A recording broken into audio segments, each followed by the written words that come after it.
चलती आपको याद होगा कि माइनिंग यानी मादनियात जो हमारे हैं, चाहे रेत को निकालना हो, पत्थरों को तोड़ना हो या दीगर मामला हो, जम्मू कश्मीर के अंदर पाबंदी लगी। और जब यह पाबंदी लगी तो उसके बाद तरक्याती मंसूबा और तरक्याती मंजरनामे पर सवाल भी उठे हैं। लेकिन अब बड़ी खबर जो सामने आ रही है उस पर ये जो बड़ी खबर सामने आ रही है बड़ी अहम है कि माइनिंग को लेकर जम्मू कश्मीर इंतजामिया ने बड़ा फैसला लिया है और 50 से ज्यादा माइनिंग ब्लॉक्स जो जहलिम के अंदर है उन्हें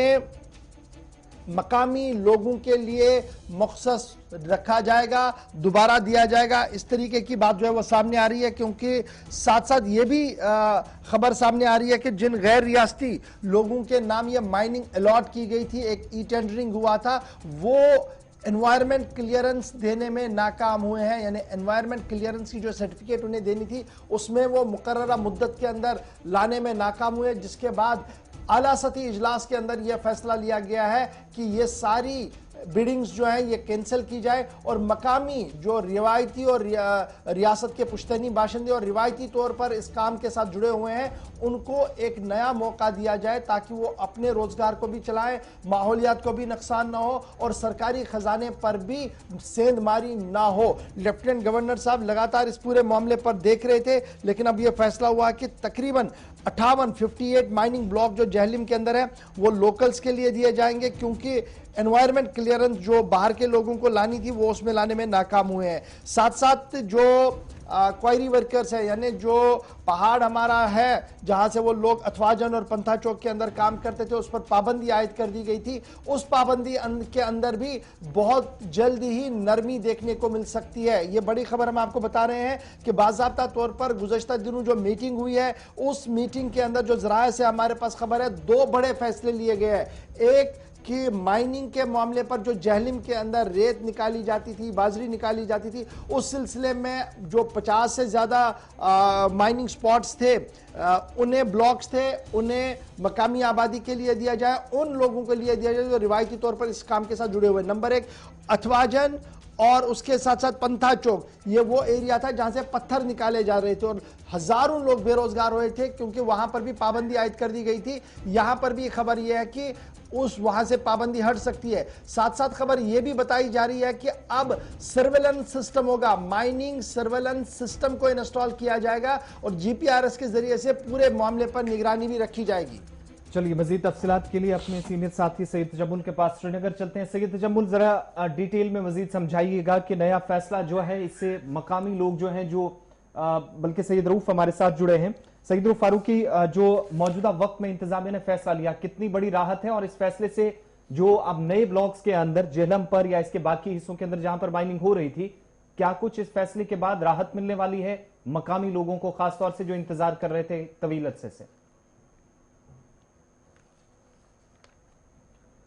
सईद रूफ, चलिए सईद रूफ तक हमारी आवाज नहीं पहुंच रही, दोबारा राब्ता कायम करने की कोशिश करेंगे। लेकिन कुल मिलाकर जो इससे पहले इंतजामिया की तरफ से जिनको एनवायरमेंटल क्लियरेंस जो सर्टिफिकेट अभी तक दिया गया है, ताकि भेजना था, बल्कि भेजना था, उनमें से 98 ऐसे ब्लॉक्स थे जिनमें सरकार के मुताबिक 64 ऐसे ब्लॉक्स हैं जो अभी ऑपरेशनल हैं, जहां पर काम चल रहा है। लेकिन निजाम को कैसे बेहतर बनाया जाए और इलीगल माइनिंग से बचा जाए, इसके लिए इस बात को भी यकीनी बनाने पर जोर दिया गया आला सतही इजलास के दौरान कि माइन सर्विलेंस सिस्टम को नस्ब करके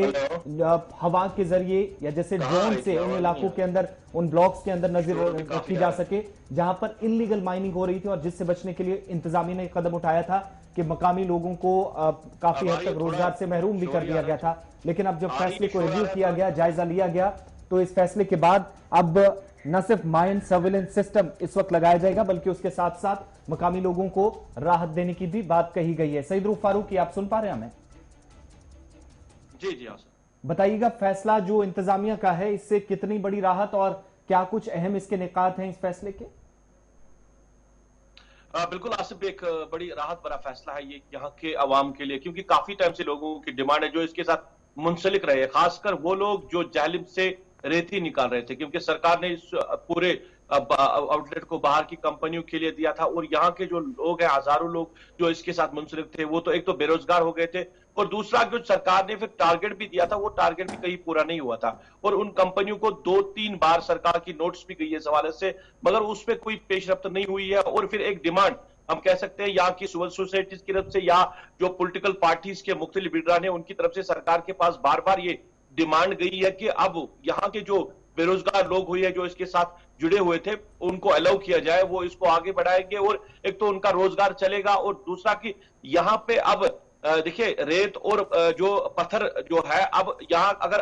आम सरकारी तो कंस्ट्रक्शन की बात आप छोड़िए, अगर आम लोग कंस्ट्रक्शन करते थे तो उनको जरूरत पड़ती थी। अब मुश्किल हो रहा था यहाँ के लोगों को कंस्ट्रक्शन करना क्योंकि जी रेत की जो रेट है काफी ज्यादा हाई हो गई थी। आपको जो वहां से अथवाजन या बाकी इलाकों से जो पत्थर निकालने होते जो कंस्ट्रक्शन में इस्तेमाल किए जाते, एक तो उस पर पाबंदी, अब कहीं कहीं मिलता था मगर वो